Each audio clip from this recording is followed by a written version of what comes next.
ಸಂಜೆ ಸುಮಾರು 8:30 ಸಮಯದಲ್ಲಿ ಮಂಗಳೂರಿನಲ್ಲಿ ಒಬ್ಬ ವ್ಯಕ್ತಿಯ ಹತ್ಯೆಯಾಗಿದೆ. ಬಹಳ ಬರ್ಬರವಾಗಿ ಅವರನ್ನು ಕೊಲೆ ಮಾಡಿದ್ದಾರೆ. ಈಗಾಗಲೇ ಅದರ ಬಗ್ಗೆ ನಾವೆಲ್ಲ ಆ್ಯಕ್ಷನ್ ತಗೊಂಡಿದ್ದೇವೆ. ಯಾರು ಈ ಕೆಲಸ ಮಾಡಿದ್ದಾರೆ ಅವರನ್ನು ಯಾವುದೇ ಕಾರಣಕ್ಕೂ ನಾವು ಬಿಡೋದಿಲ್ಲ. ಮಂಗಳೂರು ಒಂದು ರೀತಿಯಲ್ಲಿ ಶಾಂತಿಗೆ ಬರ್ತಾ ಇತ್ತು. ಕಳೆದ 4-5 ದಿವಸದಿಂದ ಆಗಿದ್ದಂಥ ಘಟನೆ ಮತ್ತು ಇವತ್ತು ನಿನ್ನೆ ಆಗಿರುವ ಘಟನೆ ಇಡೀ ದಕ್ಷಿಣ ಕನ್ನಡ ಜಿಲ್ಲೆಯನ್ನೇ ಒಂದು ರೀತಿಯಲ್ಲಿ ಬೆಚ್ಚಿ ಬೀಳಿಸಿದೆ. ನಾವು ಇದನ್ನು ಬಿಡೋದಿಲ್ಲ ಯಾವುದೇ ಕಾರಣಕ್ಕೂ ಕೂಡ. ಅವ್ರು ಯಾರು ಮಾಡಿದ್ದಾರೆ ಅವರನ್ನು ಈಗಾಗಲೇ 4 ತಂಡಗಳನ್ನು ರಚನೆ ಮಾಡಿ ಕಳಿಸಿದ್ದೇವೆ. ಅವ್ರನ್ನ ಸೆಕ್ಯೂರ್ ಮಾಡ್ತೇವೆ.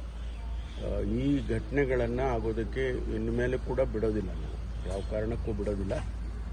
ನಾನು ಮಂಗಳೂರಿನ ದಕ್ಷಿಣ ಕನ್ನಡ ಜಿಲ್ಲೆಯ ಜನತೆಗೆ ನಾನು ಮನವಿ ಮಾಡಿಕೊಳ್ಳೋದು, ಶಾಂತಿಯನ್ನು ಕಾಪಾಡಿ.